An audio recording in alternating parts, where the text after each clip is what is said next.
morning. Ladies and gentlemen, good morning. I see all killer people here. A good word that Dr. Salsi uses. Before we begin, let's go to the house rules. Housekeeping rules. Please, mind you, all phones on silent again. I'll say again, all phones on silent. And if you want to use the restroom, please make yourself exit this way. It's on your left-hand side. There'll be people stood outside helping you to the toilet. To the restroom, sorry. Thank you. For now, we'll go straight to the program. And I call upon Miriam to get on the program. Miriam, take away. Thank you, David. Good morning, ladies and gentlemen.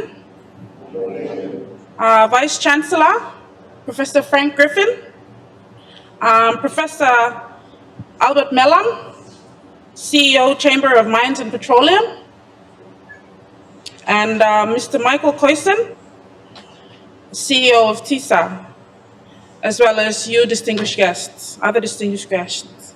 We would like to welcome you all to the 2020 Masters Pinnacle.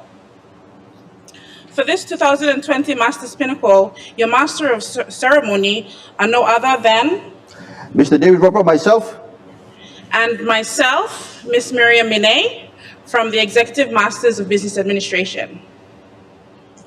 The theme for this year is Impact of COVID-19, the Challenges and Opportunities.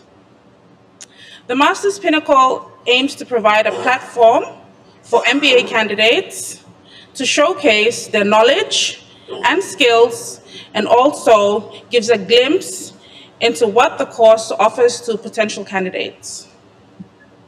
In this one-day event, we hope to bring out the best in the MBA students and what the University of Papua New Guinea has to offer.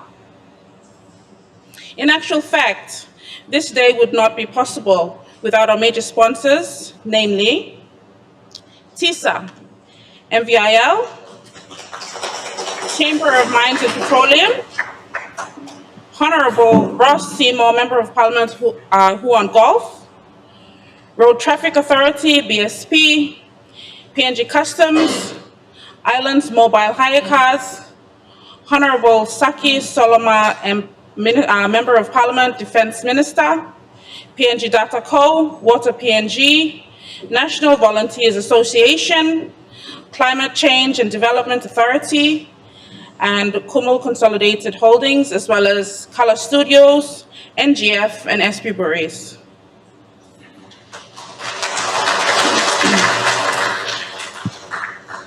So before we start the summit, we would like to call upon Mr. Hudson Tiran, one of our very own students from MBA, to say a word of prayer.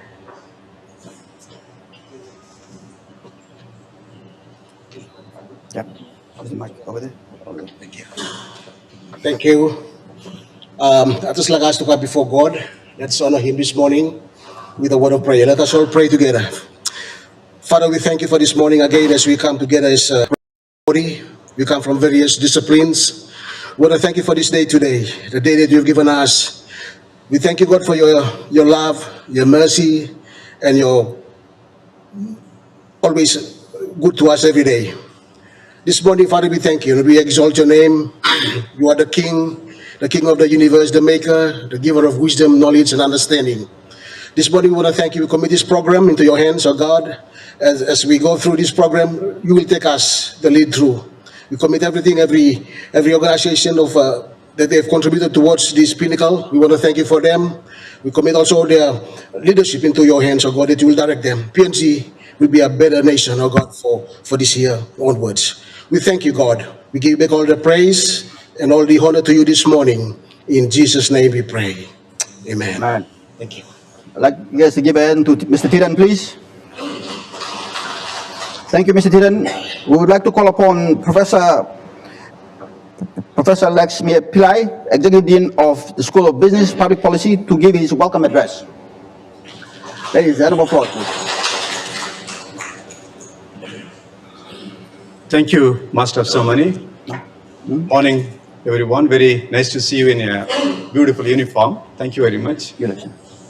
Vice Chancellor, Professor Frank Griffin, Professor Mellam, the founder executive dean, vice chancellor, former vice chancellor, and currently CEO of Chamber of Mines and Petroleum.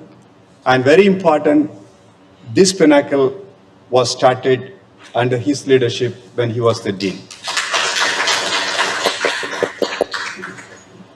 Then Mr. Vincent Malabe, our Pro Chancellor, Dean of Medical Science, Medical and Health Science, Mr. Jim Robbins, Dr. Sausay, Mr. Manoha, Registrar, Dr. Pitsul, all my colleagues, students, friends, ladies and gentlemen, and press, thank you very much, and thank you for coming, and welcome you all. Let me start with the good news. Some of you, or most of you, must have listened yesterday. Of course, Director of Open College is here, and Derek is here. Derek, a former student. Thank you for coming. Let me start with the good news, and great news is a wonderful news for the whole world. The UK government has approved vaccine for COVID yesterday. Yeah. That's a Pfizer, they approved. And they are going to make sure at least, I think, 40 million doses for UK, not for us, okay, by the end of this year. And it will be going to be distributed from next week.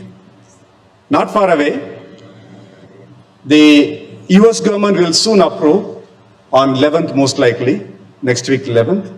The same Pfizer, they will approve. And the second vaccine, Moderna, will be follow suit by 20th of December. By early next year, the Oxford vaccine will be available. Good news. But I'm just rewinding my memories now, a year before. Last year, by this time, the coronavirus was already out, but not known to the world. Only around 15th or 18th, 19th of December, one doctor suspected in China. And it came to the world, outside world, around 10th of January. Nobody bothered. In fact, nobody cared about it. It's just a news. On around third week of or fourth week of January, I was traveling from India to Port Moresby on the way to Singapore. The first time I saw in the aeroplane, everybody was wearing mask, facial mask. Then only I realized the intensity and seriousness of the disease. Then I asked my wife, she's always very careful. Do you have any mask? Yes, she had this. Okay, we'll wear it. And when we came, first thing when we came down to Singapore, when we landed Singapore, first thing we went to look for mask, facial mask. All the shops, they put a notice, no stock of mask. The reason why I'm telling this is the demand for mask started there.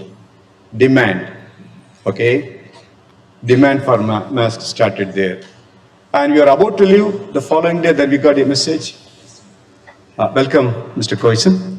You have to start because, thank you.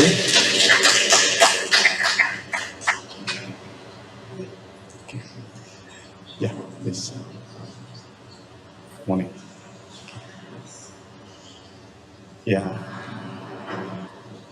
Yeah. So when we started, we had a message from Papua New Guinea that the minister has banned all the international travel. We were stranded. We were really shocked. We were in the middle of, in between, India and Singapore. We were in Singapore, India and Papua New Guinea. We thought, what is going to happen? Fine. Luckily, following day, they lifted the ban. Then it struck in my mind, what will happen to the travel, tourism, hospitality? Exactly, it happened. The demand went down. One side, demand for mask went up. The other side, demand for travel went down. And you saw the impact. Lockdown came, people stayed at home, they worked from home. When they are working from home, the demand for white goods increased because they need to cook, they need a refrigerator, they need everything. Pharmaceutical product price went up, and Zoom, we never heard of Zoom before we started. Now we are using very commonly, right? Story goes on. Now, there is a good news, as I told, vaccine is available. But remember, you are going to see another spike in demand. Spike in demand. It's not just vaccine. The vaccine need a syringe. Vaccine need a cotton. Vaccine need a, what is that, sanitizer, whatever it may be, chemical. The vaccine need to be transported. Vaccine need a refrigerator. Vaccine need people. It is not small. The demand is going to increase for all these things. Opportunities, challenges and opportunities. And once the things are settled down, the tourism industry will revive back. I strongly believe by second week of June, tourism industry will see a J curve. That means that it will go from south to north, the demand is going to happen. People may not agree, but it's happened. Because simple example I'll tell, when the lockdown was lifted, in most of the places, the immediate reaction was demand for bicycle and motorcycle increased. The reason was people are tired of sitting at home, they wanted to go out. Even though they are not allowed to travel outside the country, they needed some relaxation. Demand for bicycle and motorbikes went up. They wanted to travel out. Same thing will happen by the end of second year, middle of next year, you will see the tourism and travel industry will think. Simple. These are the growth, the challenges and opportunities of COVID. It was a bad news a year before. Now it's going to create opportunities. That's why you're going to hear from all the eminent people, sir. Mr. Michael Coyson, OB, and he's here. And Prof. Mellam is there. Prof. Mellam is the CEO of Chamber of Mines and Petroleum. That is another industry affected. First time in the world history, the petrol price went to negative, not positive. The producers were forcing the people to buy you take the oil and I'll pay you $2. I think it went up to $40 for a minute, for a less than 30 minutes. I'll pay you $40, you take the oil, clear the place, but they will tell the stories, okay? So that's what we are going to hear. The opportunities, challenges and opportunities. And with that, once again I repeat, of course, Prof. Mellam, this is the 15th I counted this morning. We started the Pinnacle in 2004. Professor Subbarao, he was the one who led it. He's not with us anymore. He's with another university in Africa. And under the leadership of Professor Mellam, we started small. Frank versus Mrs. Kua, they were the students at the time. Now we have grown big. We have grown big, and Prof. Mellam will share his experience, obviously. And it's a very right occasion. We'll invite, we welcome Prof. Mellam. Please give a hand to him. Please give a hand to him.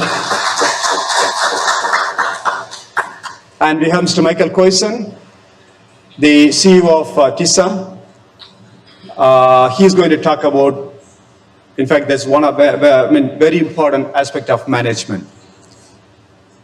I think he'll be talking about how TISA is going to transform into a bank. And remember, it's not just changing the building or table and chairs and your computer. It is all changing about the people and mindset and approach and attitude. Okay, this is a big challenge. You can change the machines, you can change your tables, but changing the people is a big task. Of course, he'll share his experience and under the COVID scenario, how they are going to manage the changes. He'll be talking to us today. Of course, our Vice Chancellor is here. Sir, welcome, sir. Mr. Coyson. Welcome, sir. Please give a hand to him. And we have our Vice Chancellor. He's always with us. Welcome, Vice Chancellor. And we share the points every now and then. Please give a hand to you. And once again, I welcome our Pro Chancellor, our Registrar, our Deputy Dean, Dean Medical School, Director, Public Relations and Events Management, Dr. Rayal, okay, and Dr. Prabhar, all our colleagues. Then all the students, all the participants, ladies and gentlemen, all the sponsors, welcome, enjoy the day. We'll have a wonderful experience once again. Thank you very much.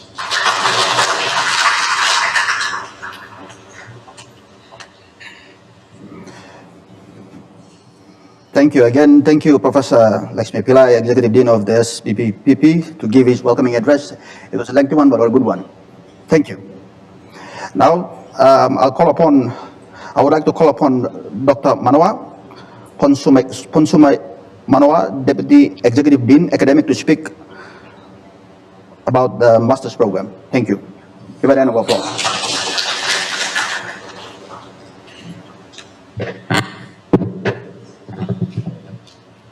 Good morning, Olkata. The simple way to say greetings, everyone, without any, making mistake, not welcoming. Anyway, this is my responsibility to acknowledge other prominent people who are here with us today morning. Let me acknowledge our chief guest, today's speaker, Mr. Michael Kojin, from the Chief Executive Officer.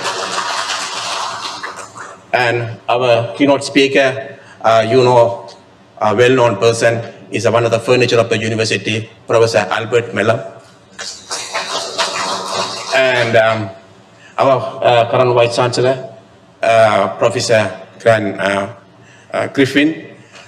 And our Dean, Professor Leksmi PILLAI, and our Deputy Deans, Dr. Sause, and all Executive Deans of UPNG of different schools, and all Executive Directors of UPNG and different departments, all other lecturers from UPNG, all my colleagues from School of Business and Public Policy, all my students of Postgraduate Studies of School of Business and Public Policy. Please put the hand together, this is for you.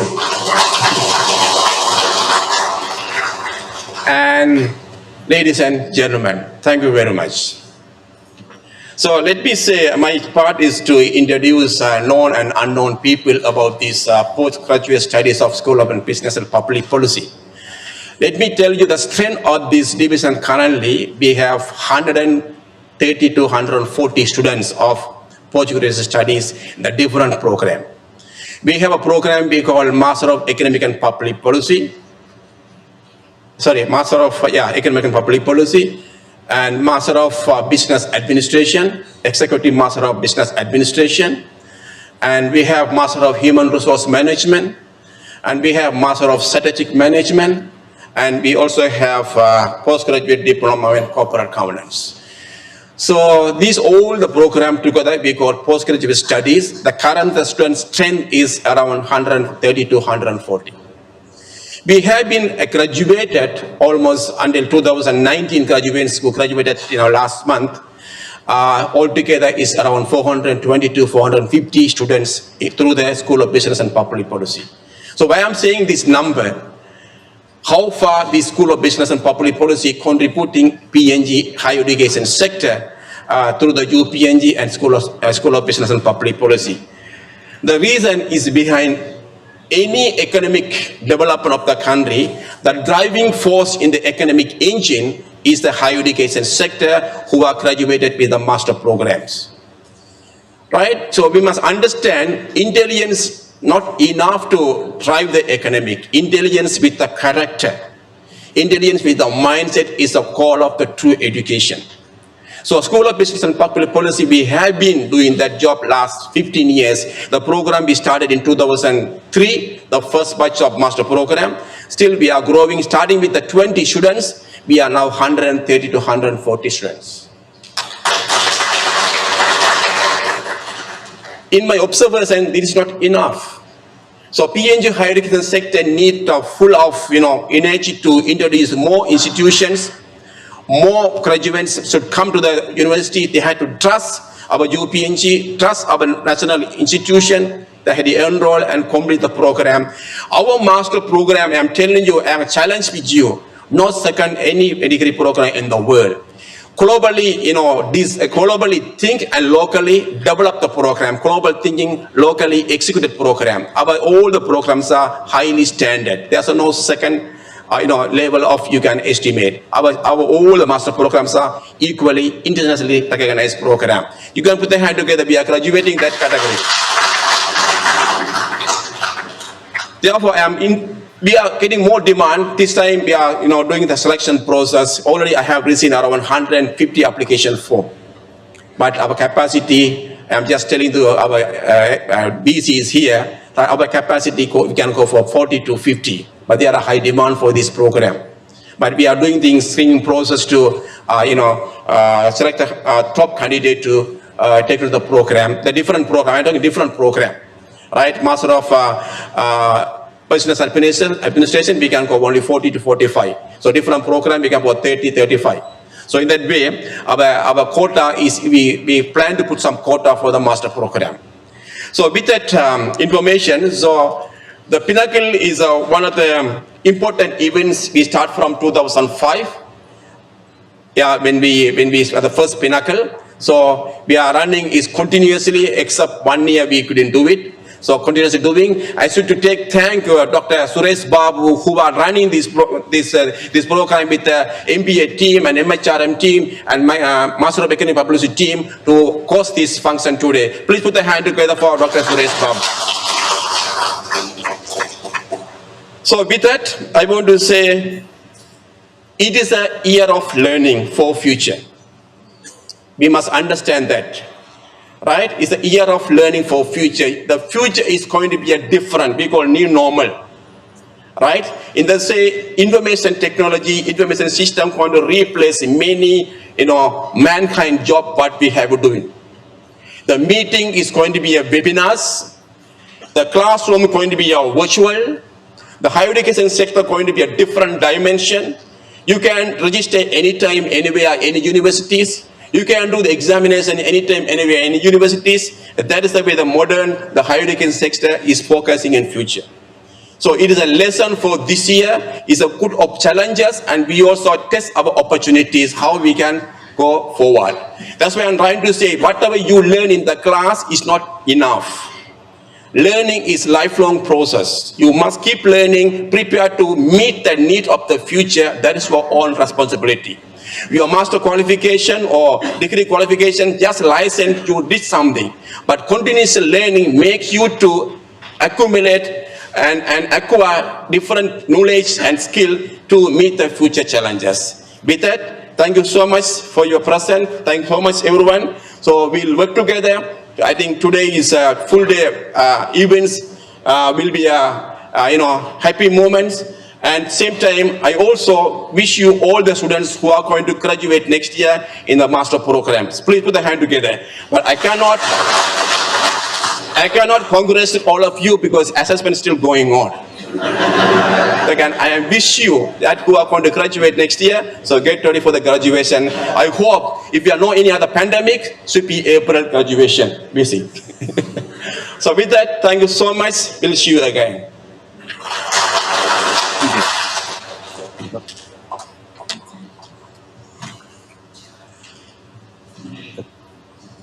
Thank you, Dr. Manohar. Next, we would like to call upon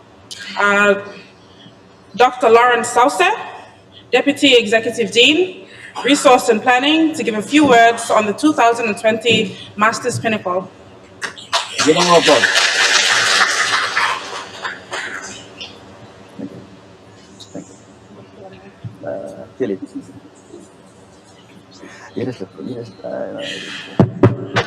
Good morning, everyone.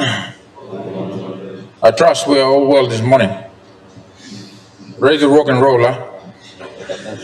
Today and tomorrow. Our Vice Chancellor, Mr. Michael Question, CEO of TISA, Professor Mellam, CEO of the Chamber of Mines and Petroleum, Dean of the Medical School, and do we have other deans here? Acting Dean of Research and Postgraduate Studies, Dr. Anna Joskin, all the other heads of divisions and branches of the university, our own dean, and of course staff, and most importantly students. I was encouraged to see Mr. Question coming in with his full entourage. Just a bit about Mr. Question, he'll talk about himself, but he's not only one of the gifted CEO in PNG, but he's also a gifted musician. So I've had the pleasure in listening to him play several times. Unfortunately, that's a skill that only a few of us can master. Myself, I've tried to give a go on music, but I guess I'll hang my boots.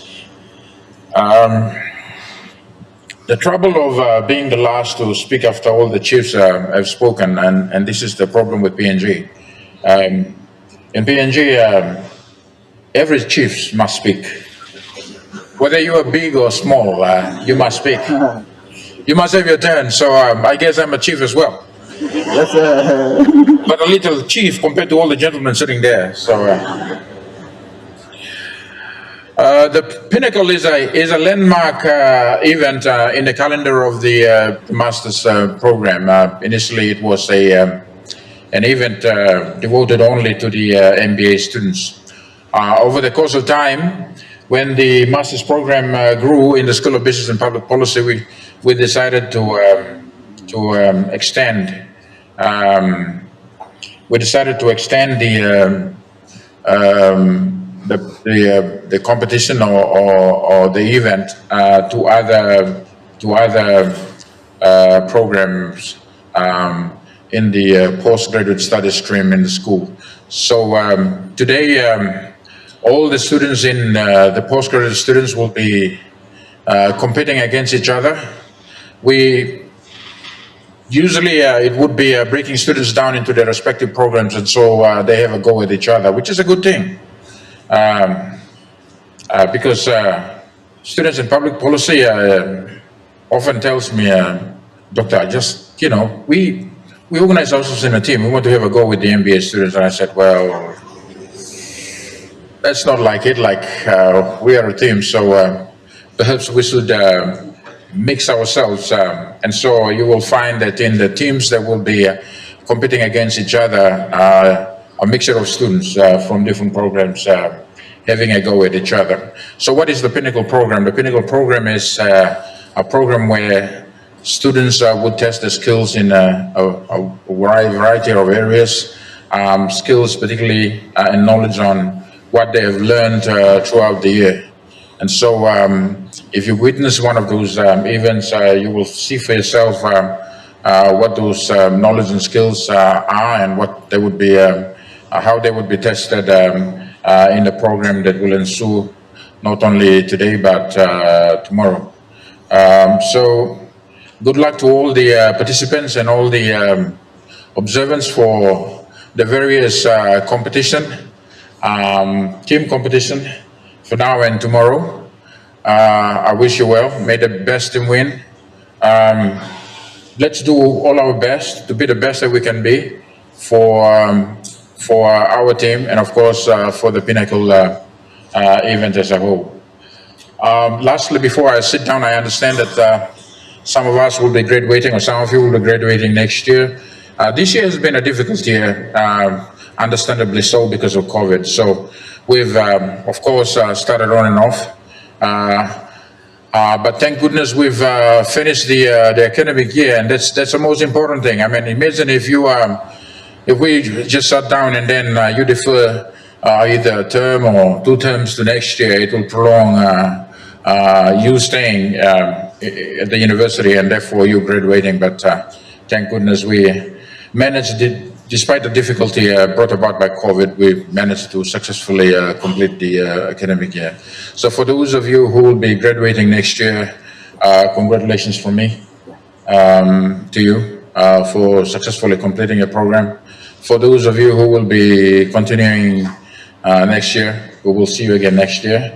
And I would like to wish you all, because this is the only time I will talk to all of you as a group, a very Merry Christmas and a prosperous 2021. God bless you all.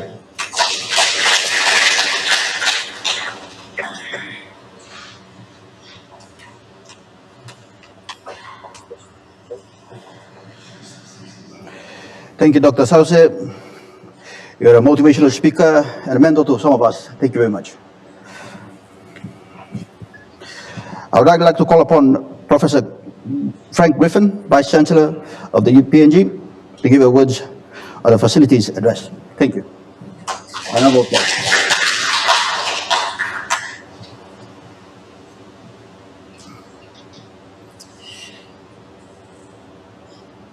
Good morning, everyone. I want to start off by thanking Brother Tiden for the wonderful prayer. It's always good to commit any event that we start with by referring everything to God, as He is the source of everything, the author and the finisher of our faith. Professor Albert Mellam, CEO, PNG Chamber of Mines and Petroleum, Mr. Michael Koisen, OBE, ML, CEO of TISA. I was sitting there rehearsing, trying to make that, you know, the ad about TISA? T.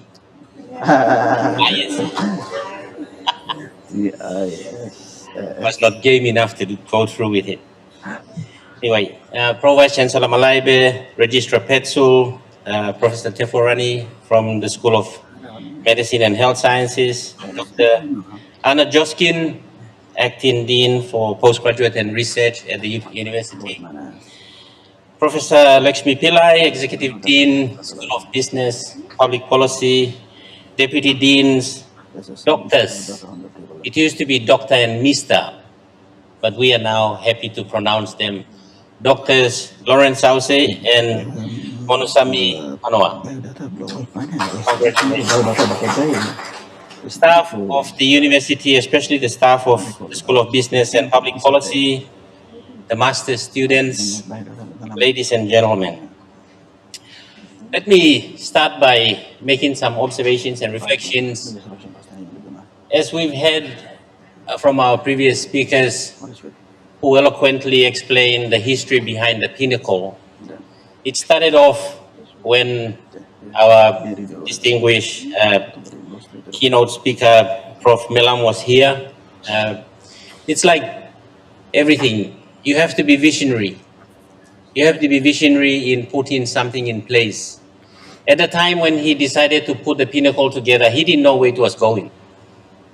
He really didn't. But it was part of that academic program that he put in place. And Dr. Manoa explained a bit about how the numbers have grown from 3 or 4 in the beginning to potentially 150 next year. And then Dr. Sauce eloquently explained the progression of the whole program as it came through. Initially, an event that was just confined to MBA students, and now everyone is part of that whole process. The School of Business and Public Policy's postgraduate program, together with the School of Medicine and Health Sciences postgraduate program, are the envy of not just the schools of the University of Papua New Guinea, but all the universities in and around the country, as well as the region. I can tell you, USP does not have the same numbers as we have here in UPNG when it comes to postgraduate students. And it's driven by visionary leadership, visionary academic programming that goes a long way in training the men and women of this country to be part of the quality and professional workforce. Let me then progress to warmly welcoming you all to this 2020 Masters Pinnacle. I'm advised that this is the 15th such Pinnacle. On behalf of the Chancellor and the members of the Interim Council and staff and students of the University of Papua New Guinea, welcome all. I want to also welcome back Mr. Michael Koisen to the university where it all started. I was just talking to him earlier on, and he mentioned that he did not graduate from the University of Papua New Guinea. But straight after Sogeri in '79, he came to UPNG, but then withdrew for personal reasons.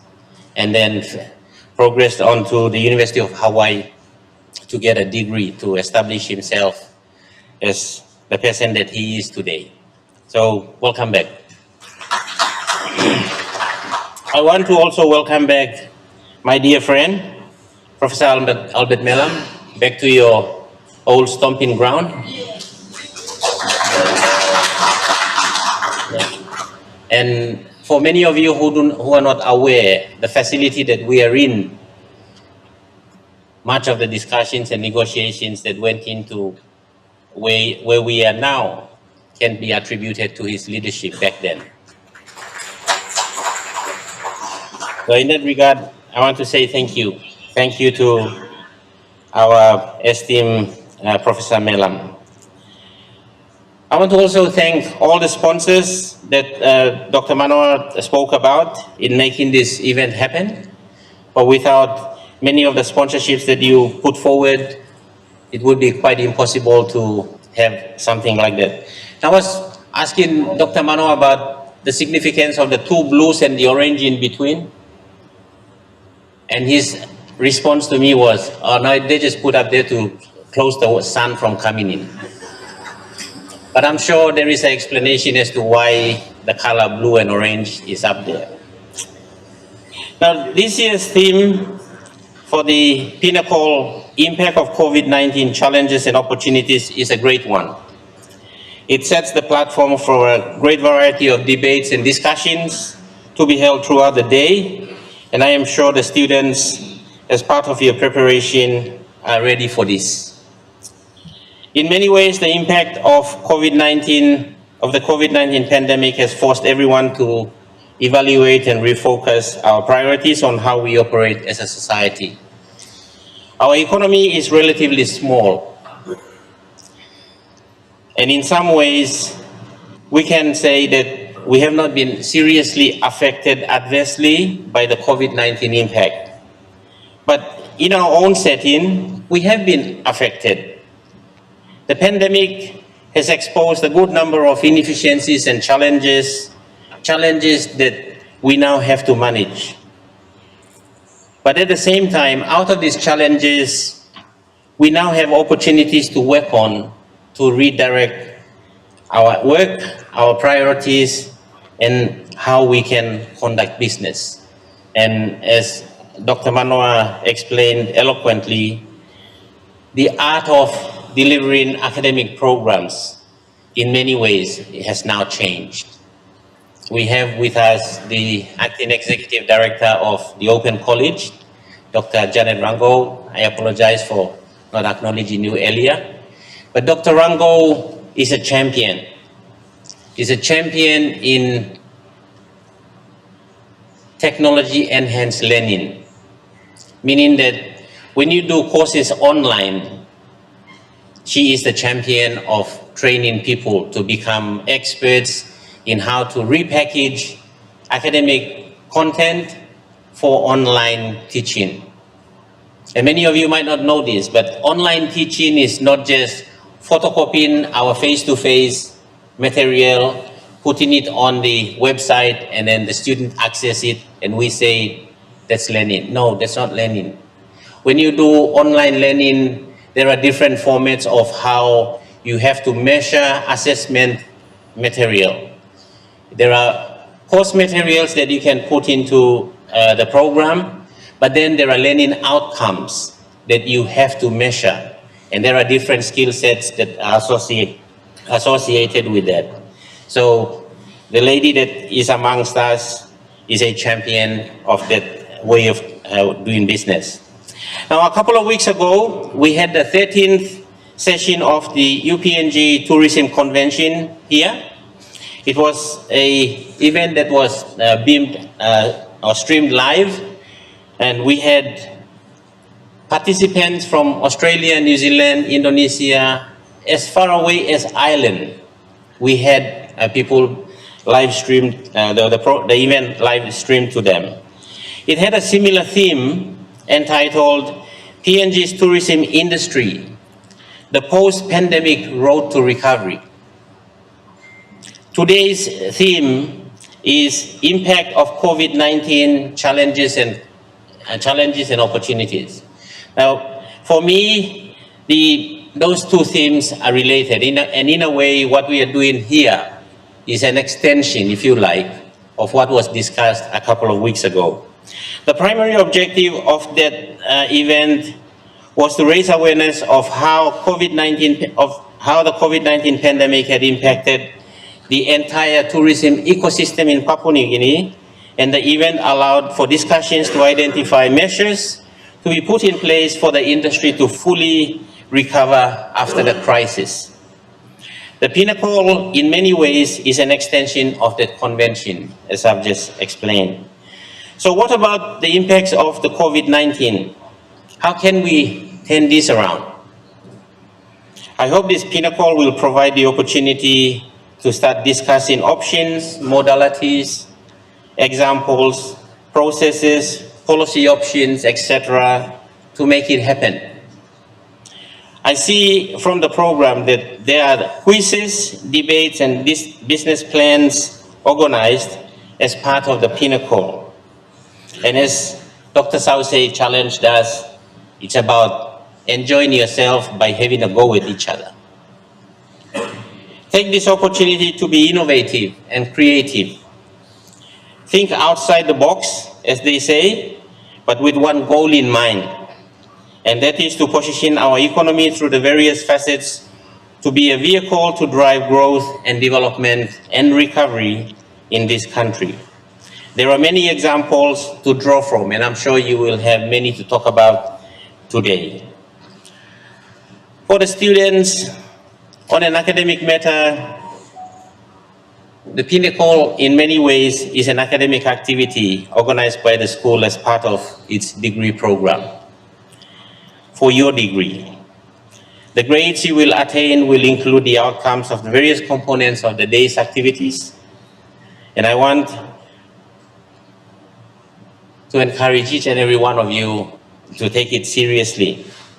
I am consequently quite excited about this, as it provides an opportunity to you to express your individual thoughts on how we can individually and collectively contribute to realigning, rebuilding, and in some ways resuscitating our economy in these uncertain times.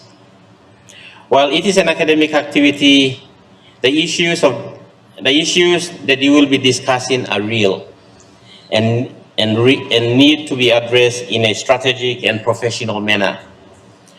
Enjoy the event, and let us start mapping out a way in which our university, as a think tank hub, to becoming a vehicle to alleviate poverty, hardships, low esteem, and start turning the situations around so that we can see growth, development, and progress at the community, family, and societal level. Now, before I conclude the whole issue about being a think tank hub, I want to challenge the school administration to start thinking about a center that will provide update and analyze, or provide updates, analysis, and updates on issues that affect our country. We have been silent on many of the issues that are discussed nationally, but quite recently I was quite pleased to read that one of our staff had contributed to an analysis of the 2021 budget. That's a type of update analysis that I'm making reference to over here. And I'm sure that many of you, as you come through the programs, as you leave this place, you will also have something to contribute back to this center if and when it is established. So I liken it to the center that is established under the Crawford School of Business Public Policy at the ANU, the one that is headed by Professor Stephen House, a very good friend of this university. So if we can be able to provide that quality analysis, quality updates, quality commentary on issues that affect our nation's priorities, then in a way we can provide that quality service to society, which is one of the 3 objectives or priorities of this university. So with those few words, I want to say, God bless you all, and may He also guide and direct all of you in your discussions during the course of the day in this Pinnacle. Thank you very much.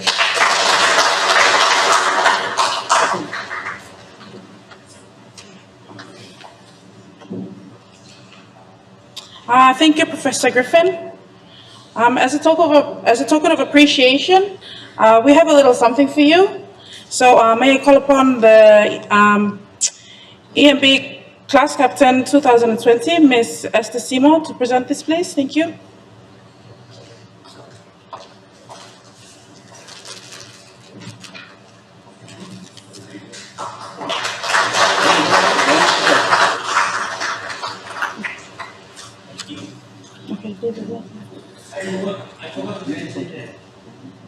Prof Mellam has given me one of those shirts.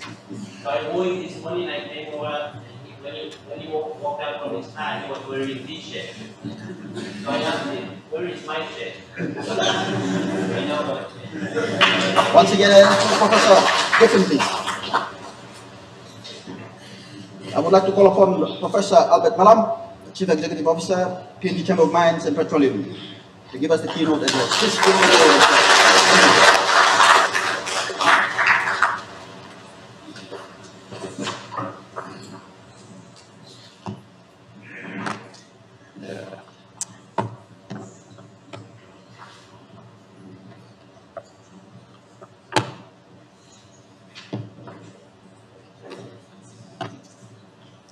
Good morning, ladies and gentlemen. The difference between the Vice Chancellor and myself in terms of the gift, he will have to declare, I don't have to if I'm given one. All right, it's a pleasure to come back to the university, and I want to thank the university for giving me this opportunity to engage with the MBA Pinnacle. And let me acknowledge the Vice Chancellor of the University, Professor Griffin, the Dean of the Business School, Professor PILLAI, Professor Sauce, Dr. Manoa, congratulations on your PhD, staff of the Business School, the Pro Vice Chancellor and the Registrar, the University, Director Open College, and other senior administrators of the University. Thank you very much for the opportunity. And of course, I acknowledge a good friend of mine, Mr. Koison, CEO of TISA, who is present amongst us today. And of course, to the MBA students, and I understand there's an extension to other programs, and I'm not going, sorry? All postgraduate students, and I note some of our former MBA students who are also staff of the university and the business school. Thank you for this opportunity to engage with you again. And yes, indeed, the MBA program has grown, and you all look splendid this morning. I'm impressed with the outfit and of course, the number. It demonstrates to me that the program has grown from what was like 5 or 6 students, Dr. Sauce, from the finance department that we experimented on in terms of the MBA program. And there's one thing I remember is that when we established the MBA program, we got, and I've got cuttings of those on record, and one day hopefully I'll write my memoir. We had a lot of critics that we were not going to do it. Papua New Guineans cannot mount graduate programs like this and be successful. Well, today is a manifestation of the success.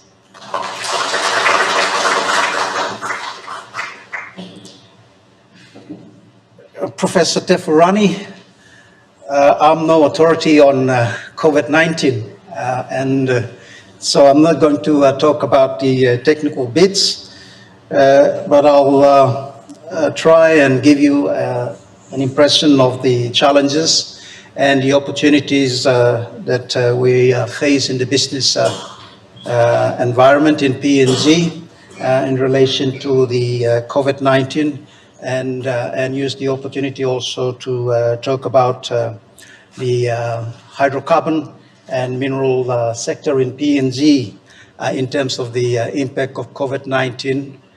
And many of you sit in a very influential position, and I'll squeeze in a few points on what you read in the media today around the challenges that the industry is facing.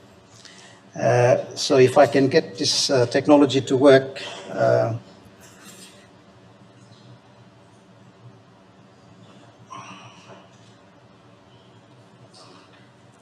It should work. Yes.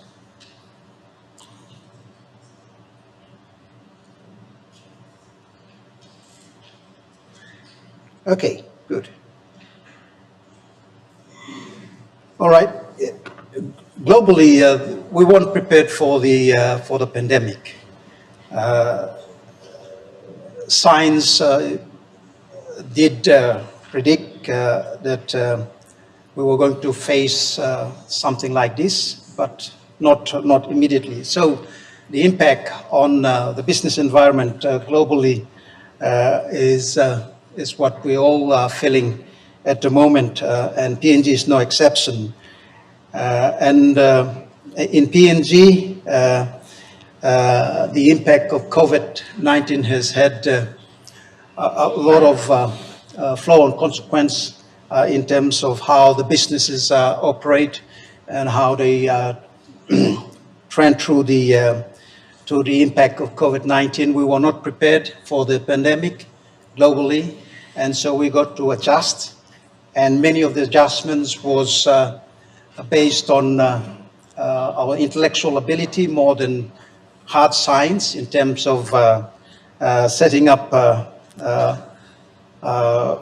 programs to mitigate the impact of COVID-19 and to survive in the business environment. And so, for PNG, as I said, the same thing happened. Workplace safety measures and requirements were put in.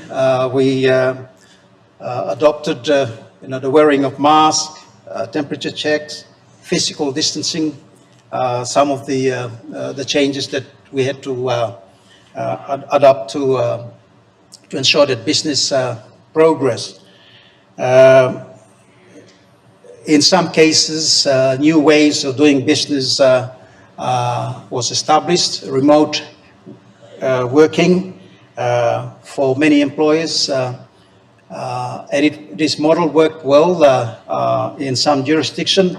Don't know about PNG. If you're given the opportunity to work at home, we all know culturally that's an opportunity to do other things than focus on the work environment. In the industry itself, it affected the industry operates on a rotation or shift work, so that had a lot of impact in terms of readjusting the rotation cycle. And so, for example, in one mining operation in PNG, employees were kept in those operations for a little over 3 months. That was very long, and it had ramifications for health and safety in terms of the workers and the operating mines. Of course, rules of engagements also changed, and some of those are what we witness now in terms of travel. It had a lot of impact on the industry in terms of shift work and moving workers on a rotation basis. Nevertheless, we did survive the impact of COVID. It didn't affect, for example, the operations of oil sets, Exxon, Mobil, Newcrest, Ramoniko as examples. And in one sense, we are very lucky because the operations of these companies kept the economy of this country flowing. For the chamber, again to the topic before us, we had to adjust the challenge. It's a very small operation, unlike the universities. So I was able to put in measures to adjust. One of the positives out of the impact of COVID is the use of ICT. And when we use ICT, it minimized the operational cost. We actually saved by doing things differently through the ICT platform. That is something that most of the businesses in PNG also observed. Generally in the industry, and of course the chamber as well, as you know, the industry has a very strong culture of health and safety. So we didn't start from ground zero. We had programs that were in place, and so it helped and it kicked in terms of ensuring that we mitigate the risk of COVID and the challenges that come with it. The main area of impact on, of course, the chamber and the industry that we observed was around logistics and the operational requirements, movements of cargoes. At one point in time, it was very difficult to cross between provincial boundaries. So, up the Highlands Highway, if the Chimbo provincial government said no, you're not going to cross the Chimbo province, that presented, some challenges for upstream operations. So that had an impact on the operations of the industry. The interface between government and the industry was very good in terms of the dialogue between NOC 19 and the National Operations Center and the industry. We had daily briefs with government to inform government of the challenges that we face, and of course to look at ways to minimize the impact of COVID-19. In terms of challenges, there were challenges that we confront, and there was opportunity. And in my case, did a bit of savings that you could then adjust and expand elsewhere when the opportunity presents itself. And that is through the use of technology. And I suspect that technology will become the new normal in terms of the way business is done. For example, one of the impact of COVID-19 on many of our engagements is that the time difference. If you are holding a web online meeting, then you have challenges on when to schedule those meetings. So these little things, but they matter in terms of the impact of COVID-19. Now let me, without being too controversial, just make some reference to the government stimulus package. The government did frame a stimulus package for COVID-19. Unfortunately, the data is not very impressive. When the Business Council of PNG conducted a survey on the government stimulus package, they found that 31% of the respondents in the business sector were not aware of the details of the stimulus package, and 68% said no. There were no, not recipients at all. So the figures that does point to, the challenge by government to implement that program. All right.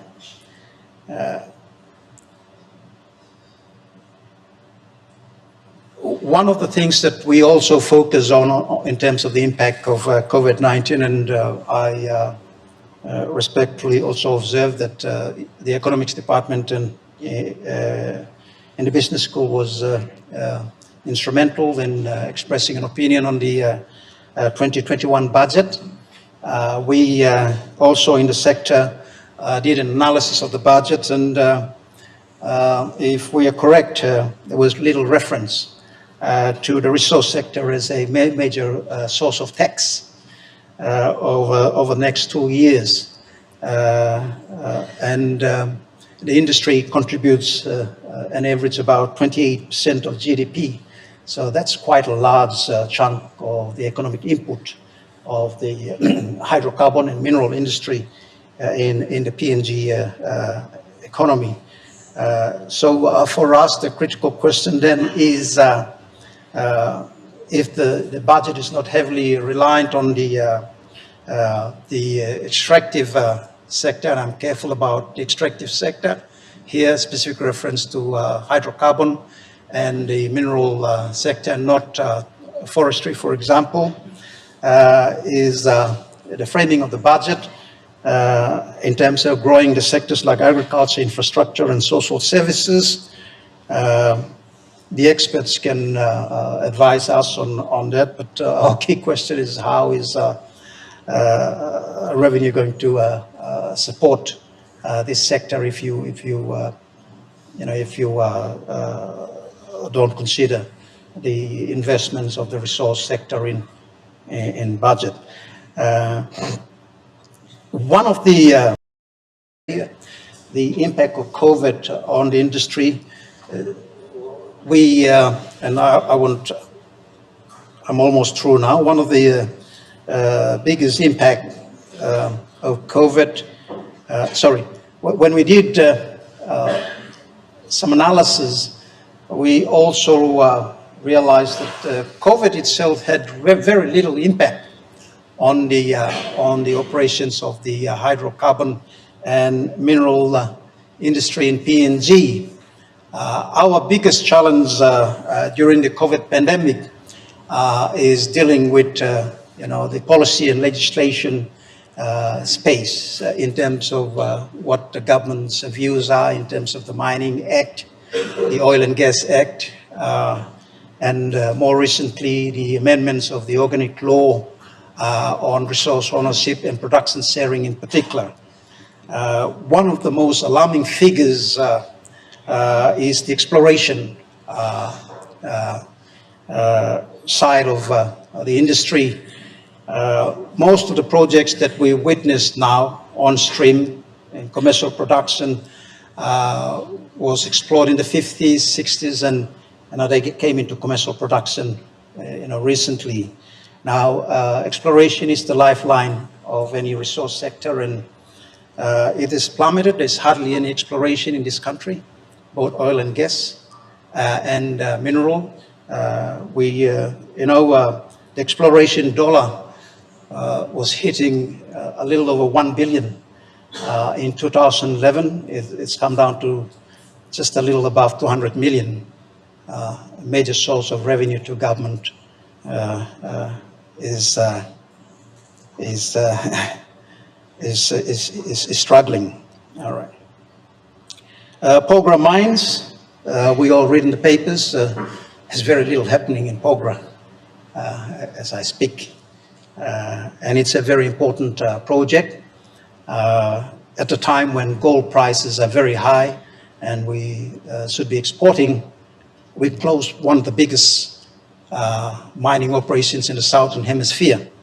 And Pogra contributes about 3% of GDP and about 30% of all mining exports out of PNG.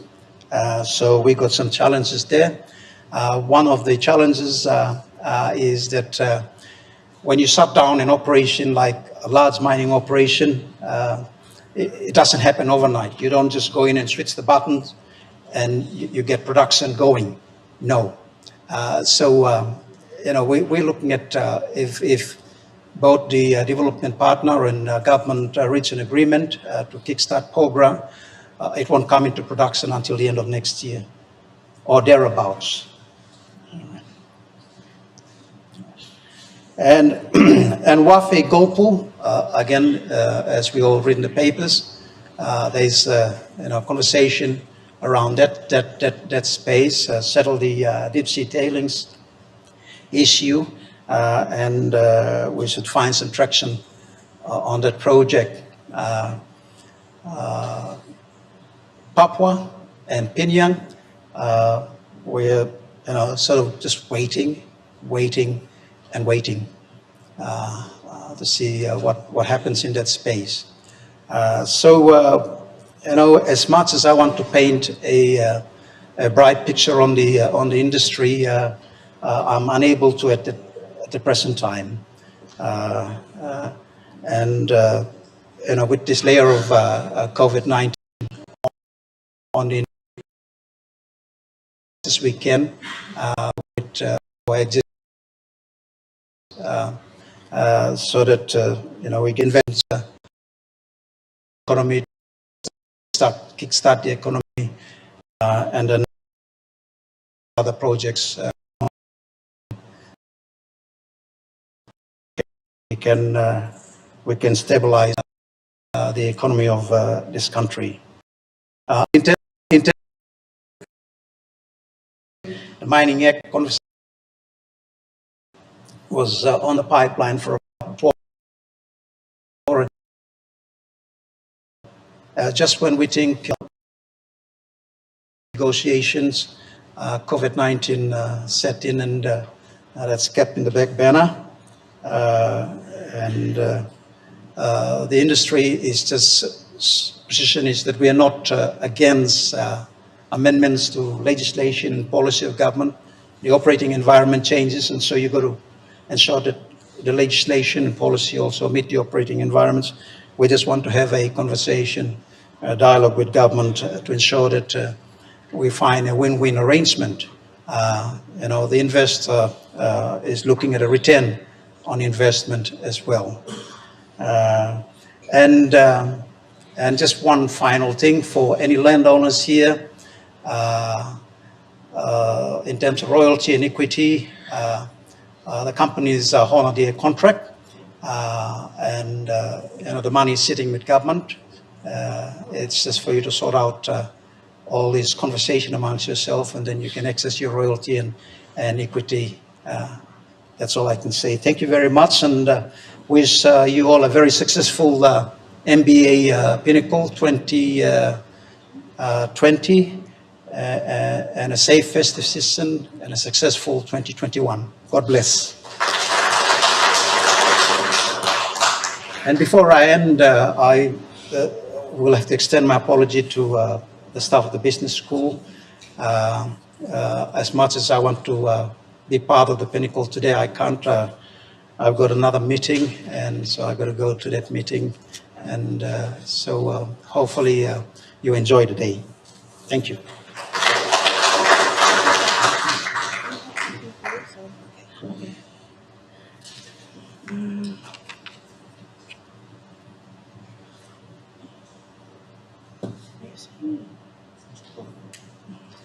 Okay, thank you, Professor Mellam. As a token of appreciation, we have a little something for you as well. May I call upon MEPP Class Captain 2020, Mr. Paul Mawa, to present this, please?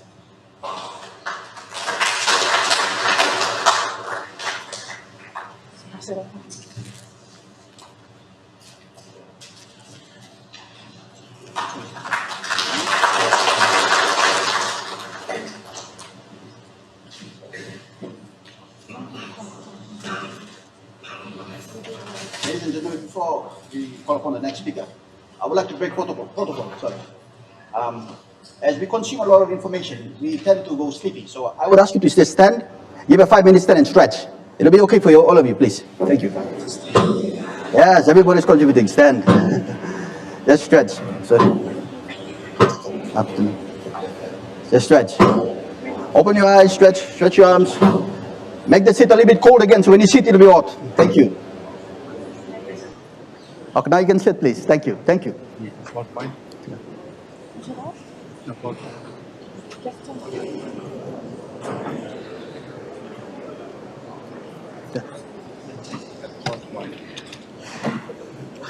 Another announcement to make for the MBA students. If you are here, there is live streaming from Facebook. There's a link to your WhatsApp. If you what we're doing here, please.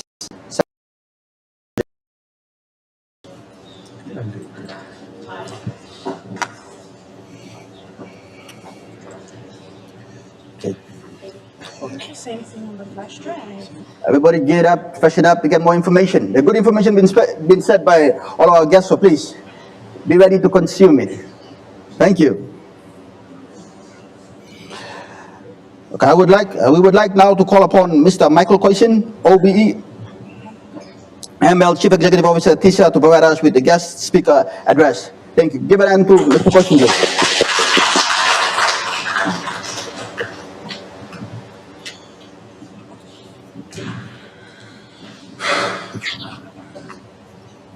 Thank you, Professor Frank Griffin, Vice Chancellor. Thank you. Prof. Albert Mellam's left, but Prof. Albert and I used to serve on the Credit Corporation board for many years. I think he's still on that board. I've retired from that board. Professor Manohar, Dr. Manohar, and Professor PILLAI, thank you very much for the invitation to address the prestigious event today. Dr. Lawrence Hauser, Deputy Executive Dean and fellow musician, thank you for the introduction. I particularly was very much appreciative of the warm welcome that I received this morning, and I am indeed grateful for that. Prof. PILLAI asked me to, he gave me an option, either to talk on the impact of COVID-19 on TISA and the challenges and opportunities that we faced, or to speak on how TISA is going to transform into a bank. Guess what I chose?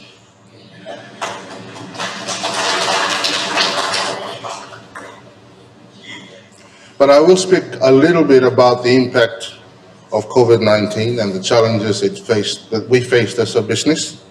So just before I get into the main part of my presentation, we are fortunate that most of 90% of our members are civil servants. So the government didn't lay off any workers, and we're particularly focused in the retail finance sector. So we were impacted, but very little. There were some businesses that we took on with our finance company that were given moratorium that the central bank issued to all finance companies and banks in the country. So we gave them 3 months moratorium, but that had very little impact, and the impact was immaterial. However, it gave us an opportunity to test our BCP, our business continuity plans, our disaster recovery plans, and also to focus an opportunity. We used a lull during the COVID-19 period, the business lull, to focus on our strategy and to address some of the issues that we needed to address when the COVID-19 curtain is lifted. So it really gave us an opportunity to work on the business. Previous years were working in the business. Now we had the opportunity to stand out and look in and work on the business. So we addressed some of those issues, and we prepared us for the next step forward in our strategy, hopefully implementation in 2021. All right, I'll go into the PowerPoints that I presented, are prepared for presentation this morning. TISA, I think TISA is almost, I'm told, become a household name for a lot of our families in Papua New Guinea.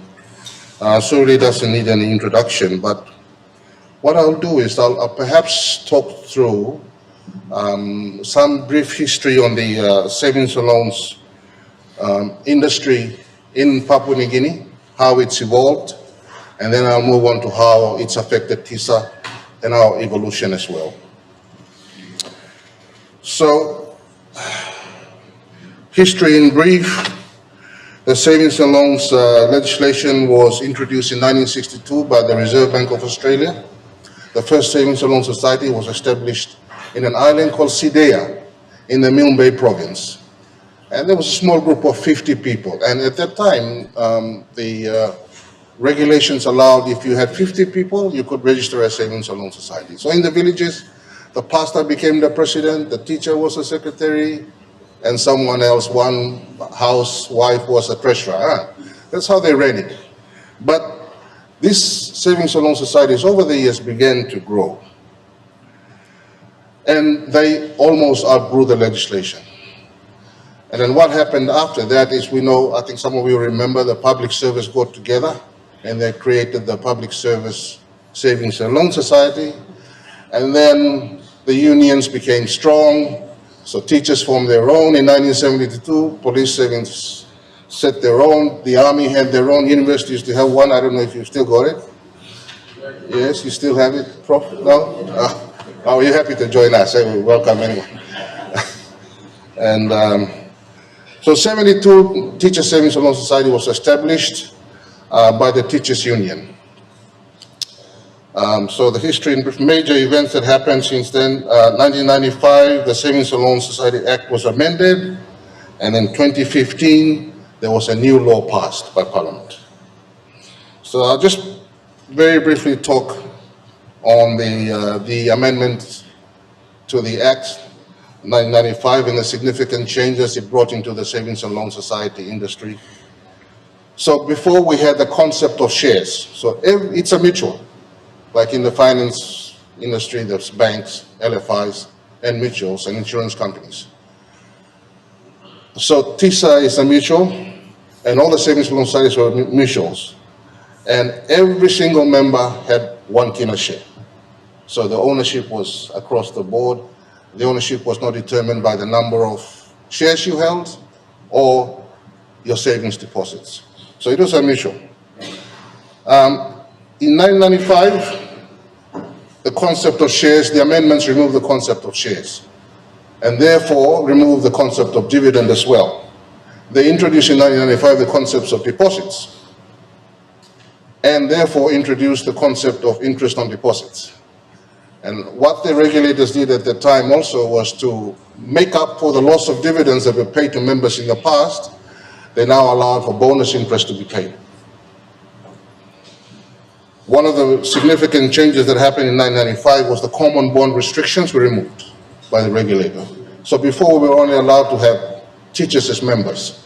In 1995 that was removed and we were allowed to take in other government employees to become members as well.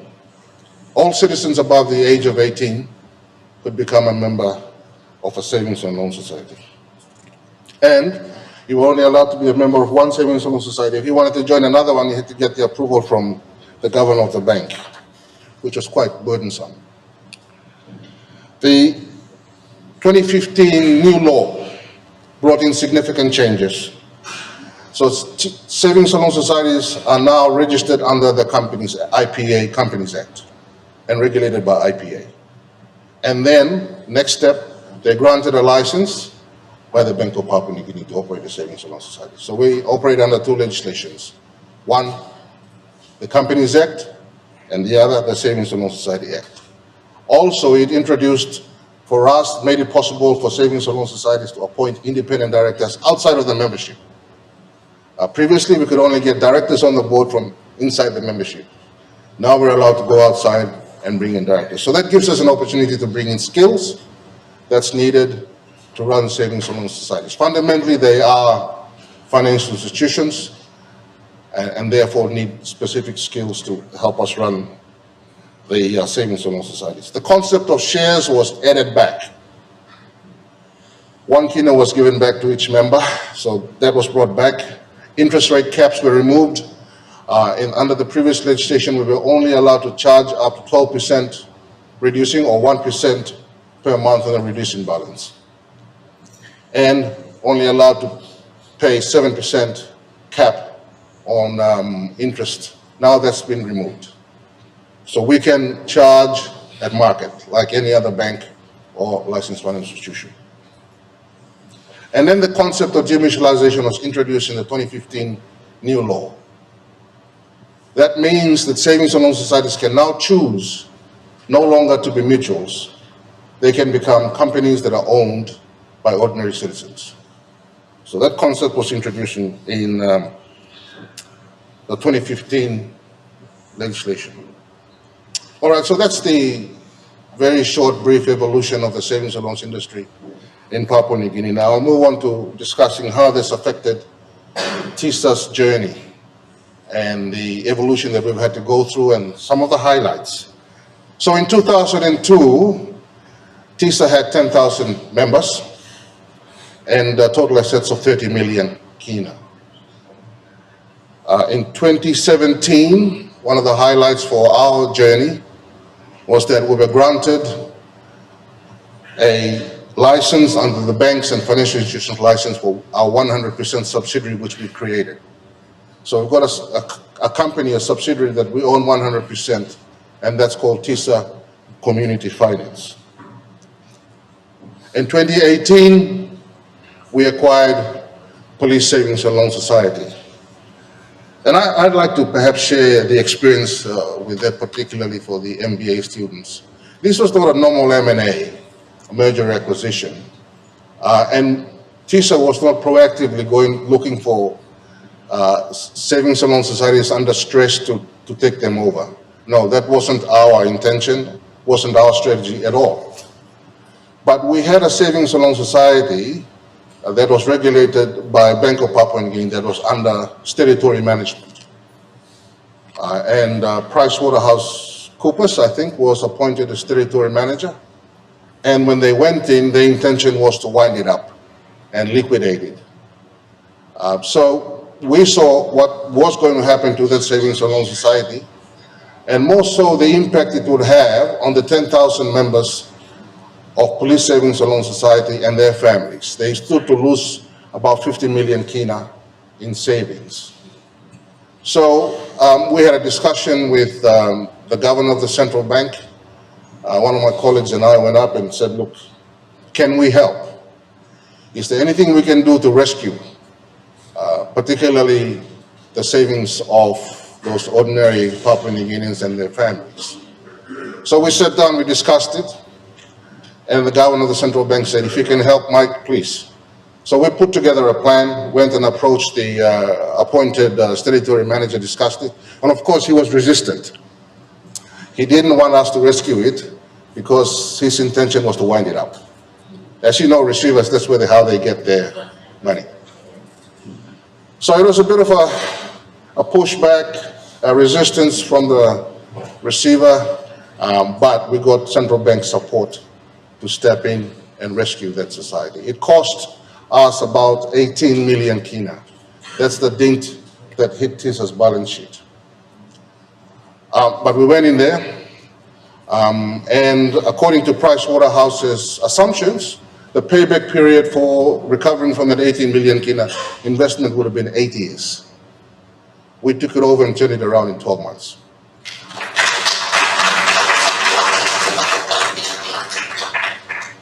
And that's because ordinary Papua New Guineans wanted to help each other. It wasn't anyone else's, this was our people's. So we wanted to step in and help. But like any other acquisition, there were costs, including the 18 million kina that we had to pay for that acquisition. We assimilated all the balance sheet and P&L. That was easy to do, and like Prof. PILLAI said, the hardest part is the people issue. Because you had to, although the savings, in the same industry, the cultures were different. The TISA culture was different from the police S&L culture. And as you know, the police culture is one of command and control. So the members walk in and they demand it. They get things done for them and sometimes bend rules to get things done. So we had to bring in a culture of discipline. And during that process, I think it took us about 12 months to see that the culture, particularly the people issues, couldn't be merged. So that was a painful exercise, but TISA was quite grateful in that we paid out gratuity to those that were employed in Police Savings and Loan Society, and we had to let them go because the danger was getting that culture to be affecting the TISA culture that we had built up over many years. So that's some of the hard decisions that we had to make, but it was essential. They use the same core banking system as us, almost the same processes and policies. So all things being equal, systems, processes, policies. The biggest challenge in an M&A is your people and your culture. And some hard decisions needed to be made, and we made those decisions in the interest of the larger group of members that we were taking care of. We're more interested in the 10,000 Papua New Guineans and their savings, looking after their interests. That's what drove us.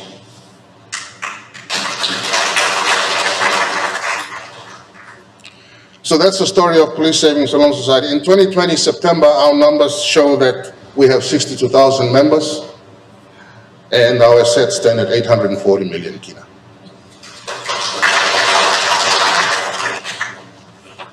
I'll share with you some stats, that slide that I got from the Bank of PNG presentation when they did a prudential consultation with us. But this is basically how it looks in terms of the financial sector.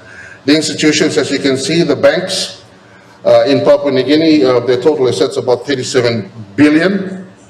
The total deposits of 27 billion and total loans of 18 billion. So the banks hold the largest part of the finance and banking sector in the country. BSP being the largest, almost holds about 60% market share. Licensed financial institutions, 1.8 billion in total assets, 896 million in total deposits, and total loans of 1.2 billion. Microbanks, they hold about 356 million in total assets, total deposits of 203, and total loans of 156 million. SNLs throughout the country hold 1.4 billion in total assets, total deposits of 467 million, and 789 million in total loans outstanding. That's how it stacks up in the finance and banking industry in Papua New Guinea. So I'll just share with you some stats to do with how SNLs stack up within the financial sector, how we stack up. So as you can see there, I've got PNG Ports, Central Bank Officers Savings and Loan Society, and then you've got Finance and Private Sector Savings and Loan Society, Mining and Petroleum Savings and Loans, PX, New Guinea Savings and Loan Society, New Ireland Savings and Loan Society, East New Britain Savings and Loan Society, you've got PNG Power Savings and Loan Society, we have #1 Super Savings and Loan Society, NCSL, I think that's Nest Fund Contributor Savings and Loan Society, and then of course TISA. So in total assets, that's how it stacks up. So more than 60% of your total savings and loans statistics held by the Bank of PNG, TISA is made up of more than 60% of the total stock. So we asked the question at the board level and executive management, would we be doing the right thing by confining ourselves in this SNL legislation in the interest of our members? Because I think TISA has outgrown the savings loans legislation.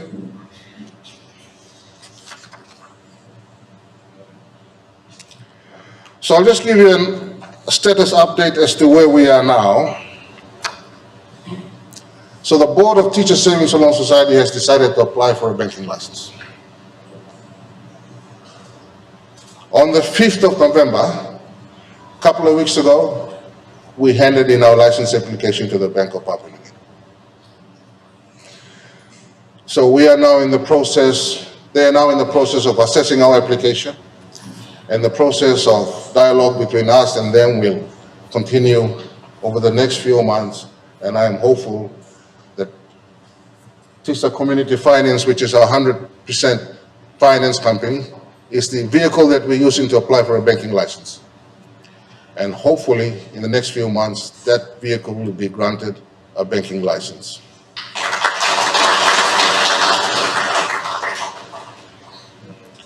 So currently we're capacity building, people, systems, policies, processes, and reinforcing the TISA culture. What's the TISA culture? Our DNA over many years has been Papua New Guineans helping Papua New Guineans. People helping people. We are owned by ordinary moms and dads of this country. Every single member is an owner of TISA. Every single member is important to us. And in the banking system, they call HVC, high value customers. And you will know that they segment their customers, don't they? So only certain segment of their customers are allowed into priority banking and get special treatment. Every 62,000 member and his wife and children is the HVC for us.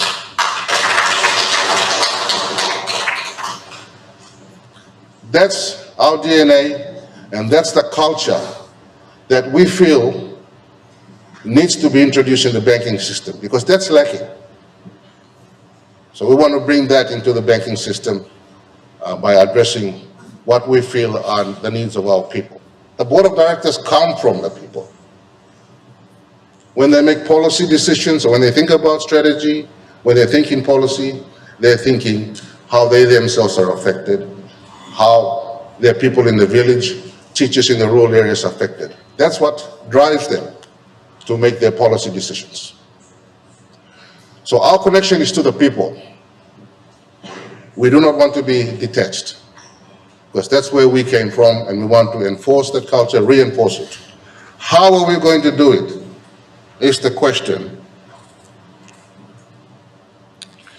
The TISA culture, as you know, our logo, not for profit, not for charity, but for service.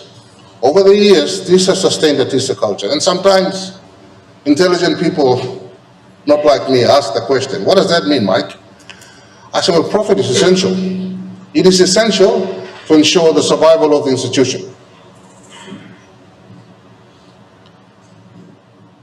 But we're not a handout. It's not a charity, because if we were a handout institution, we wouldn't be able to survive in the current system. We wish to provide a service, but that service must be provided profitably so that the institution is sustainable. So our policies, our pricing, our products will reflect that. How do you keep that kind of culture alive in a very competitive world?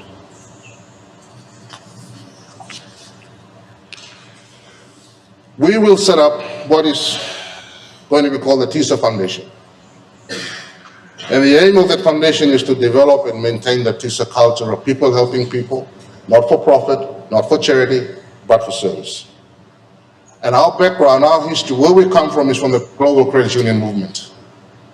So we are going to draw on those resources from Australia and from the World Council in the Medicine USA to assist us to develop and maintain this foundation. And we hope that we can use the banking and finance stream of this school as a feeder into TISA Foundation. We believe that Papua New Guineans have the technical skills,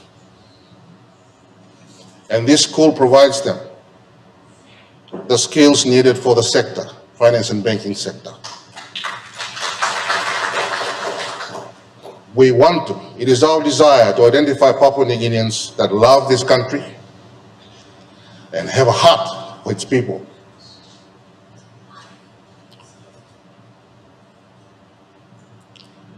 Sorry.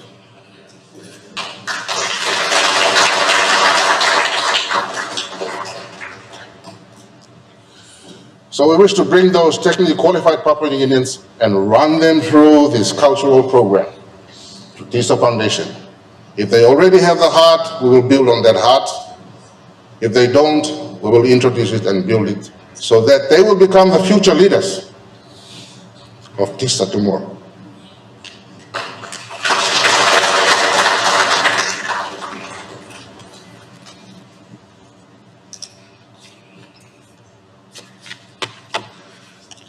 Excuse me, I get a bit emotional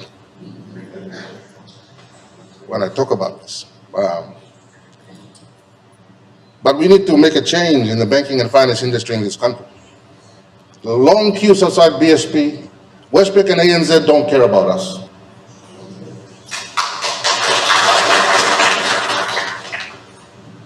BSP has 60% of the market share, and it does its best because it's PNG owned. It'll go to places that Westpac and ANZ will not go, because it has a community and social obligation to the people of this country. It needs someone to help it. TISA coming into the banking space will not be a competition to BSP, it'll be a complement.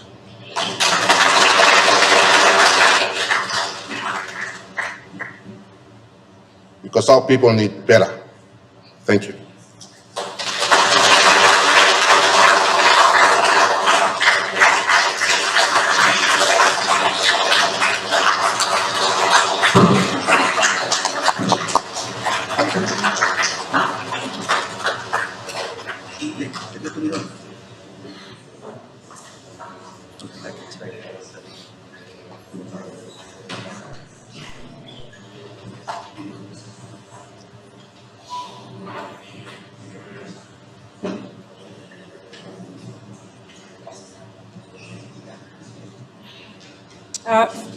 Thank you, Mr. Koisen.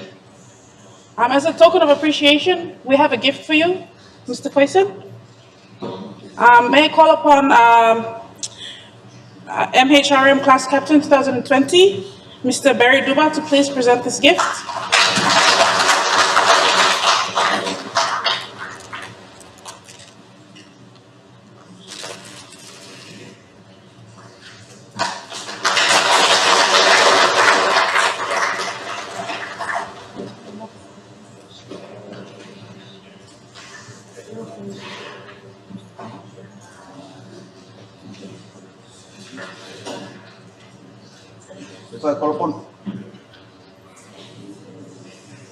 Before I call upon the next speaker, people helping people, it's something that we as students going out from here should be mindful of. It was emotional, he said something, and it really touched me. As students, you don't think about going and trying to sit behind a desk and trying to get positions in a desk, but you try to be your own boss. It's giving you the challenge to stand up and do something. Help yourselves as Papua New Guineans. Thank you.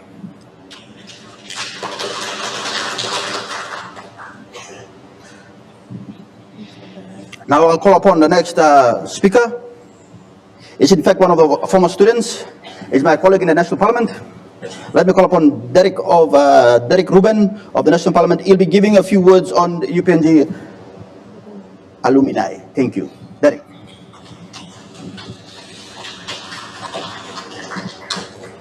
Guys, give him a round of applause. Come on.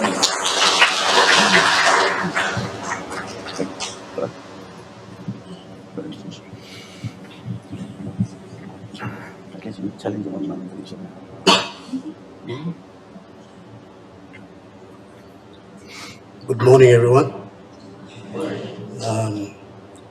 Greetings from National Parliament.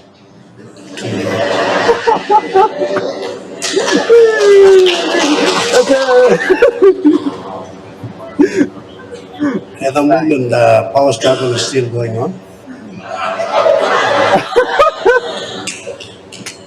But not to say the House being important, the highest institution in any Commonwealth country, being representing that and this being former student and just recent graduate of the MBA class. I want to thank you all for inviting me, and good to see you this morning. All right, I got a very quick one, prepared speech.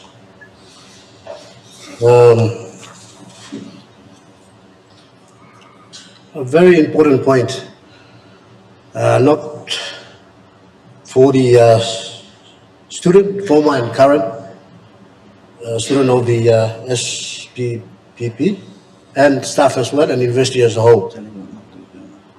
Before I proceed on, Vice Chancellor, Professor Frank Griffin,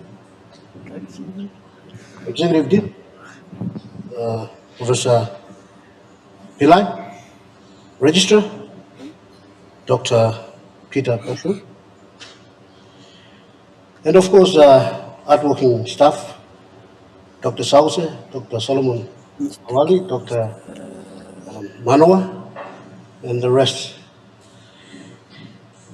Thank you to you. And ladies and gentlemen, it is such an honor and privilege as a recent MBA graduate to stand before you all, very professional drivers, intellectuals, and team leaders in respective organizations, both in the government agencies and in the private. Sorry, I forgot CEO of the TISA Savings, Michael. Good to see you. And good presentation as well. And for the fellow graduates in the master's program, it is indeed a privilege to be a product of a top school within the region in gaining our master's degree in respective fields.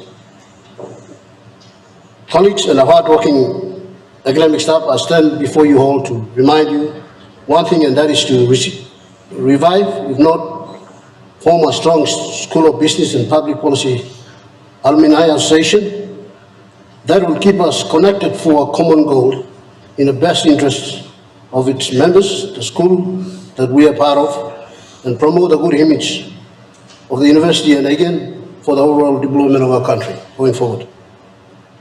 Ladies and gentlemen, what I am echoing here is simple. There is a need for a strong and vibrant alumni association to be emerged from this school, now than later. Currently, currently that one you and I may be aware of is the PNG Australia Alumni Association, established in 2006, is very actively engaged in many bigger projects and activities. But sometimes I wonder, are they serving the interest of the people of Papua New Guinea or for the Australian government? Why is Student Alumni Association important? I have already highlighted a few important reasons why it is. But let me again re-emphasize here is that alumni network is critical to an institution's success. If communication stops, once graduates leave, like places like University of Papua New Guinea, in the case of you and me, their understanding of the university will leave sad. Good alumni relationship brings many benefits to both the institution and the members of the alumni association and public at large for the wider benefit and new developments to take place. Having said this, may I ask the university administration, central administration,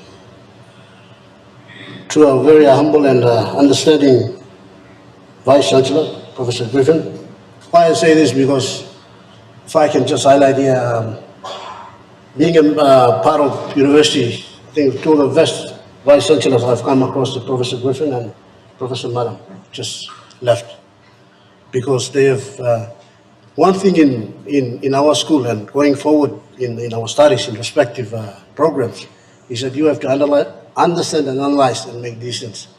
And I was so glad that Professor Griffin me and some of my MBA colleagues, my captain, and Warren Marabe, we were fighting for, now we were saying we have to have on-stage graduation for the 2020.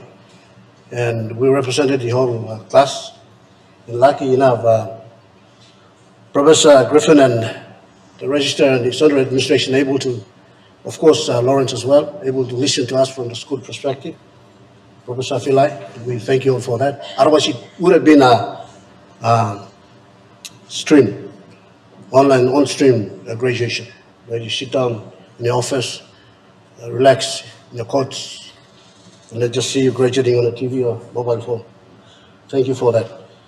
Again, having said this, may I repeat, may I ask the university administration to give us the full support for the formation of this new alumni association that will emerge from our School of Business and Public Policy.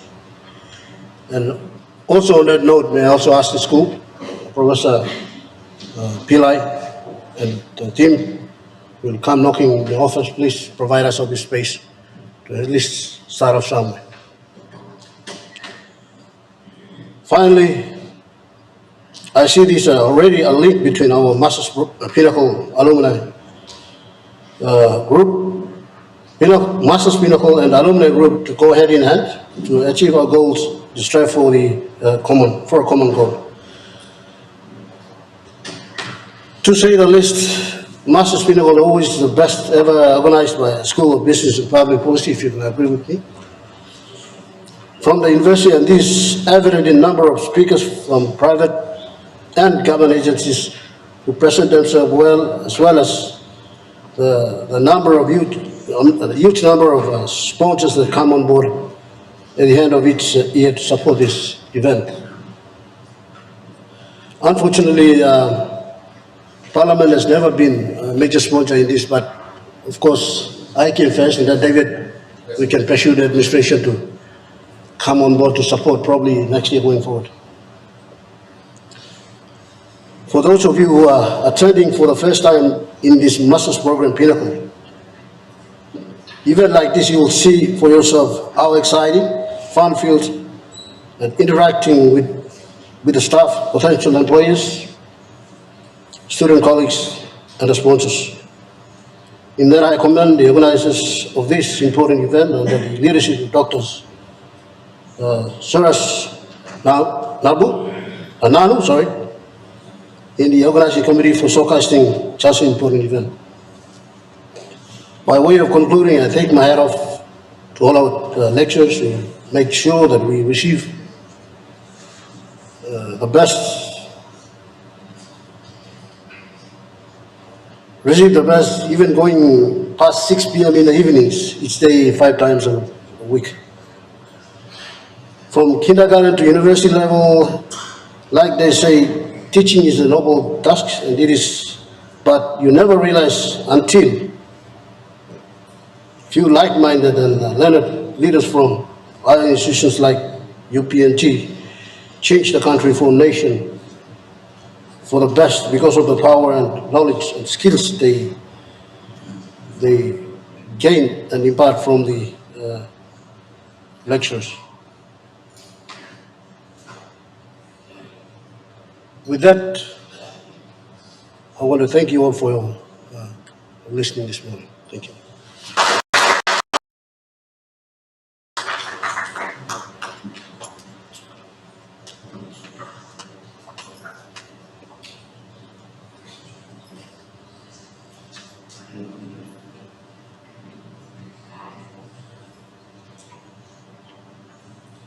Again, thank you to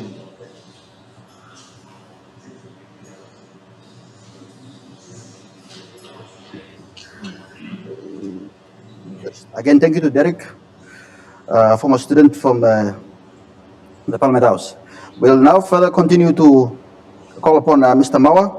Paul Mawa, MEPP captain, to provide us with the vote of thanks. Ladies and gentlemen, give a round of applause to Mr. Mawa.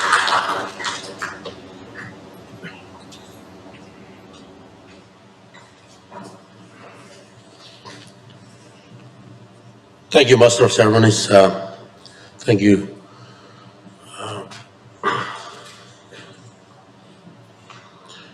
On behalf of the Master students, that's the students in the Masters of Business Administration, Masters in Economics and Public Policy, Masters in Human Resource Management, and postgraduate diploma in Corporate Governance, and the organizing committee. I want to take this opportunity to thank a number of important people.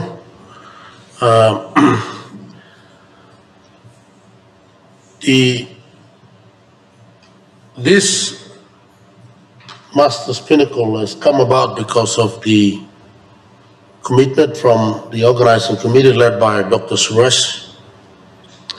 And for the first time, I think, since the Pinnacle has started, we have raised well past about 100,000, in and beyond. I think we're still counting. But the good thing is that we have raised enough money to raise to stage this Pinnacle and other programs that Ms. Esther Sema will brief you later tonight. But I want to thank the following people. It is our sincere and profound appreciation to the following people, especially Mr. Michael Coyson, Chief Executive Officer of TISA. Mr. Coyson, you have really moved us this morning, emotionally. In a lot of ways, some of us are not members of this of TISA, but I believe that we will look forward to become members of TISA and perhaps to become customers of your new bank. I'm sure with your leadership and management, you will go a long way, and we will be, for many of those of us who are risk averse, I don't think we should be worried too much about that, given the history of TISA, so we should look forward to supporting an organization that supports our own people. And also, Mr. Question, thank you very much for the financial commitment, the financial contribution you made towards our staging of this Pinnacle. And we're also blessed by the presence of almost all your staff members here who have graced us with your presence today. And we look forward to a lot more communication, discussion, network between your organization and the School of Business and Public Policy. Thank you. I also want to thank the Chief Executive Officer of the PNG Chamber of Mines and Petroleum, Dr. Albert Mellam. He had to leave, but thank you very much for the foresight he had in establishing this particular program, the Master's Program. He gave us some insight on the challenges of COVID-19, how it affects the mineral and hydrocarbon industry in the country.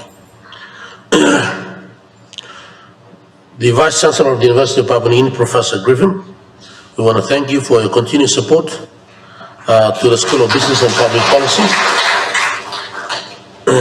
The Executive Dean of the School of Business and Public Policy, Professor PILLAI. Thank you, Professor, for your leadership. The Deputy Executive Dean Academic, Dr. Mano, of the School of Business and Public Policy. We want to thank you. We also want to thank the Deputy Executive Dean of Resource and Planning of the School of Business and Public Policy, Dr. Lawrence Sauce. You have been a real blessing to us, especially the master students in your class. It was always lively, and I'm sure we're going to miss that. Mr. Vincent Malaibe, one of the oldest serving members of this university in the University Administration, Vice Chancellor, Planning and Development. Thank you for your presence here. And also Professor Jim Robbins, Dean of the Medical School, Medical Sciences. Oh, yes, thank you. Thank you. And I want to thank the sponsors. On this note, we want to thank the platinum sponsors, again TISA, for your support. Motor Vehicle Insurance Trust Limited. I think this is the second time they're also helping us. And they continue to send some of their staff members to our school here. So we are grateful to Motor Vehicle Insurance Trust, Mr. Michael Markup and his management. We also want to thank the Department of National Planning and Monitoring. Willie Kumanga, if you are around, please pass that to the Secretary, the good Secretary, for your continued support. In fact, Department of National Planning and Monitoring's 20,000 kina was the one we started off this year. So If you like, that was like more our seat capital. To the silver sponsors, Customs PNG, thank you very much for your sponsorship. And I think you continue to be one of the sponsors of the school and the Pinnacle program, thank you. The Road Traffic Authority, which is a sister organization of Motor Vehicle Insurance Trust. And not because I'm the chairman of that board, it's just that they just made their own contribution. Our bank, Bank of South Pacific Limited, thank you very much for that contribution. I call it our bank because of what Mr. Koisin said this morning. I think they've got the biggest market share in terms of banking in the country. The Honourable Member for the great people of UN Gulf, Honourable Ross Seymour, for his contribution to our Pinnacle, and the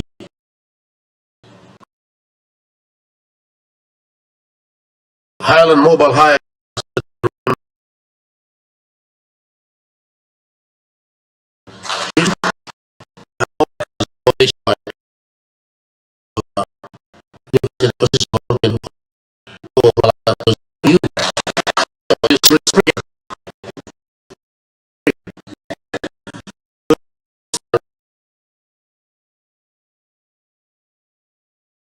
and Development Authority.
The academic staff of the School of Business and Public Policy.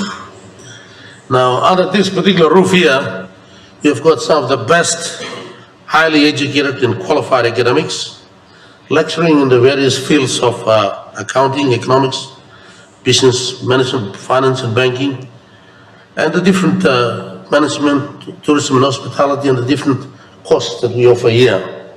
And we're so proud to be beneficiaries of what they're offering here, and we want to thank them all. And I want to mention a few people that I believe will be helping us tonight in the, not tonight, this afternoon in the different competitions that we will have. Mr. Pandita Bandara, Mr. Robert, that's in the quiz competition, Mr. Robert Kutupai, Mrs. Evelyn Kua, in the debate program to be led by Dr. Lawrence Sauce. We'll have Dr. Joyce Rahel, Dr. Ellie Kinkin, and Dr. Solomon Awili. In the business plan role play, it'll be led by Mr. Nicholas Poya, Mr. Emmanuel Goria, Mr. Raymond John, and Mr. Alphonse Kona. Thank you for taking your time to moderate these 3 events after lunch today. And all the other lecturers that I may not have call your names, but you belong to the School of Business and Public Policy. We thank you very much for your time and your contribution towards this event and our time here at the university. I want to thank especially the organizing committee, Dr. Suresh. He's got a very special skill that I've never seen before. He's very calm and cool, collected, but he has got a heart to negotiate prices. Without his negotiation skills, we would not have saved a lot of money. A lot of the things that we have received and some of the payments that we made were very cheap because of Dr. Suresh's ability to negotiate with them.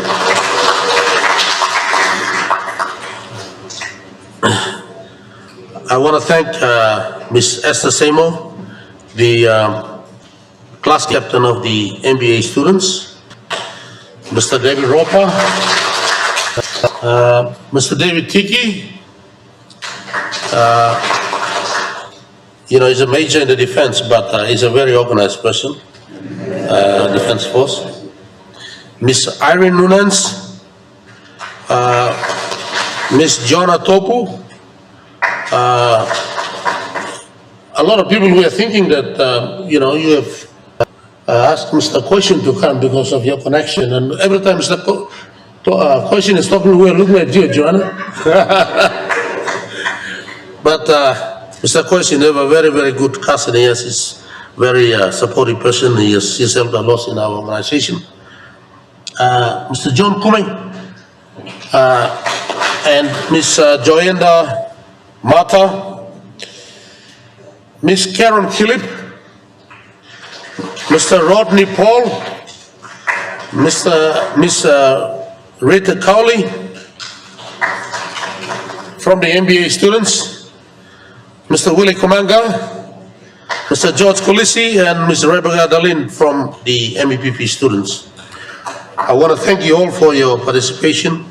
And for those members that I may not have called your name, please, when I say organizing committee, you're included, so no hard feelings. If we miss you, probably the captain of the MBA students will call you tonight when the fun gets going. To all the academic staff, everybody, thank you very much for your support in many ways towards this organization. We are so grateful, and please accept our profound gratitude and appreciation. Thank you.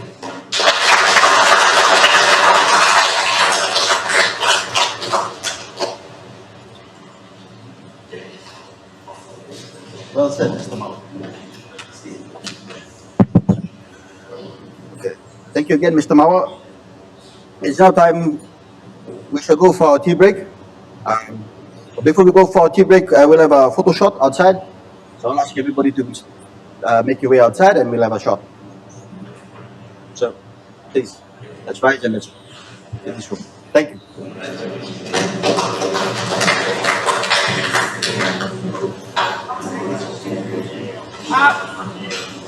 Yeah. Sorry, just another announcement, please. In regards to our timing, we are given exactly 30 minutes for this tea break. So, yeah, be back in 30. Yeah? Huh? Yeah. Outside. Yeah, we're having Everybody. a photo shoot outside. Everybody. That's why I said photo shoot.